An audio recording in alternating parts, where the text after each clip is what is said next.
Le coup de vent d'il y a une semaine n'a pas seulement soulevé des toitures. Il aura aussi mis à jour certaines pratiques en vigueur dans le BTP. Il aura notamment levé le voile sur l'assurance construction, un secteur où l'insolite le dispute à l'inquiétant et où la défaillance d'assureurs n'est pas une rareté. Comment devient-on assureur défaillant ? Parce qu'on n'a pas suffisamment provisionné dans ces comptes ou on n'a pas suffisamment bien analysé un marché d'assurance comme le marché français de l'assurance construction qui est très spécifique.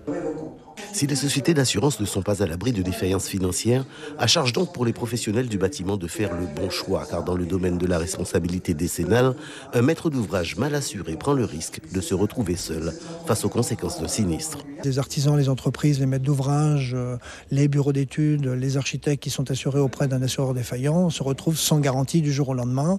C'est une première situation à acter, mais la deuxième situation à acter, c'est que tout ce qu'ils devaient garantir pendant 10 ans, leur responsabilité pendant 10 ans, eh bien, elle est malheureusement plus honorée par cet assureur, donc ils se retrouvent en face leur responsabilité. Depuis l'ouverture des frontières européennes, se méfient désormais des assureurs étrangers proposant des contrats d'assurance construction, défiant toute concurrence. Tout comme des sociétés récemment créées avec des domiciliations plus que baroques. Une réalité semble-t-il méconnue en Guyane, notamment de certains donneurs d'ordre. Qu'ont-ils fait ?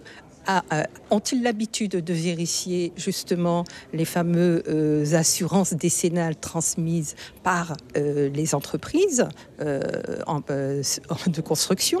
Et que vont-ils faire maintenant que l'on sait qu'il y a en Guyane des assureurs qui font partie des assureurs défaillants et donc retoqués par la compagnie de contrôle qui s'appelle la CPR. Et donc maintenant, que vont-ils faire ?